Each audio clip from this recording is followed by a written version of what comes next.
So Moses, we were just speaking about the pastoral field schools, and you were saying that they were very much self-directed Yes. by the citizens Yes. and self-financed by the citizens, Yes. and that they grew. They started with some 15, 20 people, and they grew presumably because the demand was such that people wanted to engage with these schools and perhaps, as you say already, support them even more. So you had some 50 participants across 19 schools.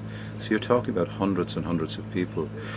What, aside from personal learning, did they actually, from a community perspective, what was their role or function after they had attended, or while they were attending the pastoral field school? You know, I suppose the question that I'm asking is what contribution were they able to make to their community as a result of attending the pastoral field school that they might not have otherwise been able to make? First and foremost, the pastoral field school was looked at as it was a learning point, and also it was one point where information was passed, that is, into the community and out of the community. Different organizations, the different organizations linked up, that are linked to these schools, would easily obtain information from the school. In other words, early warning information, for example, because it would feed down from the communities with regard to the situation on the ground, maybe the security situation or climatic situation, maybe a drought or something. And you'll find the school is learning about this, and in the process also feeding back to the communities and also feeding to the contact NGOs. That was one aspect. Other aspects were livestock related. Anything they would discover, they would share and pass it on to the community. In Pokot, the Kenya and Pokot side, for example, some government officials during the census also used these schools to help them conduct the census, because they were, I would say, a very good entry point into the community, because they belong to the community, and that explains actually the pastoral field school approach explains actually how the replication came about, because it was easy for them to replicate to pass on information, and different people were interested to come, and it was easy for them. And of course, people entered into the pastoral schools because they were elected at public meetings, at village meetings. Yes. After the ABCD approach was explained. Yes. At village meetings. So Yes. the entry points to villages and that democratic process of electing what effectively were community initiators, community organizers, voluntary community organizers. So they entered into the school understanding that they had to make a civic contribution. Yes, that is true. That is right. They had the opportunity to serve. In a nutshell, you'll find that in every school there were facilitators who were also community and health workers, and these community and health workers, as the name suggests, are just the people who are selected by the community to represent them and treat their animals. And these are the people who could also reach out to the community as much as possible, not only providing health services, but also early warning information and any other services with regard to emergency or even development. So what's also exciting, I think, about this project is that, as well as the pastoral field schools, that in every village that you worked in, there were a number of initiating people who were trained to contact every household and link them into the process, and also find out from them what gifts and talents they might like to contribute to the process. Yes. That sounds to me like a very unique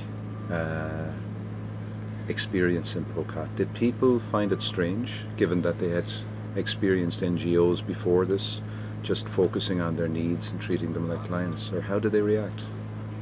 That's a very interesting question, Cormac. You know, the way we engage with the community is, I would say, in every approach there's a challenge, but it also depends on how you treat the challenge. Because if you will also experience, any NGO will experience it, even though they try to apply what we applied, but it depends on how they treat the challenge. Whether you challenge back, you know, it is like challenge me, I challenge back, until somewhere, somehow we strike a balance between us and you, and you'll find that the community will begin to appreciate that there is no more anything for nothing, or nothing for anything. You can think about it in any way you would like to look at it, but they will not think that way. They will start looking around, because you have challenged them. You have made them realize that what they have around them could contribute to their own development. They will go back and think about it. In barazas, these are public meetings. When we organize this, we sit down and discuss. Somewhere, somehow, they will think, and they will think it is not workable. Take an example of the water sector, that is the water pans. They are really huge, very big. Even somebody who was never, I mean, even though you are educated to a certain extent, you have the knowledge, you would imagine whether this is possible or not. In fact, you will think it is just impossible for the community to contribute labor, you know, in order to desilt a water pan, about 20,000 cubic meters volume of you know, capacity of a water pan. And you know, they will also imagine, but it's just about challenging back and having a positive attitude and keeping to that positive attitude and believing that yes, you can, together you can, and they will believe they can. And that is what happened.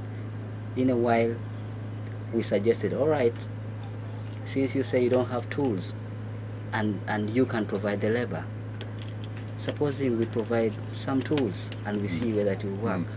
And there they took it up and started. Slowly by slowly, they realized it was possible. And they went on and on, desilting women, men, and these are the youthful ones, you know, and work was going on. And they divided themselves. You know, some people were fencing, started cutting the trees. All this is from around the area. And then when it came to building the cattle troughs, we also discussed that.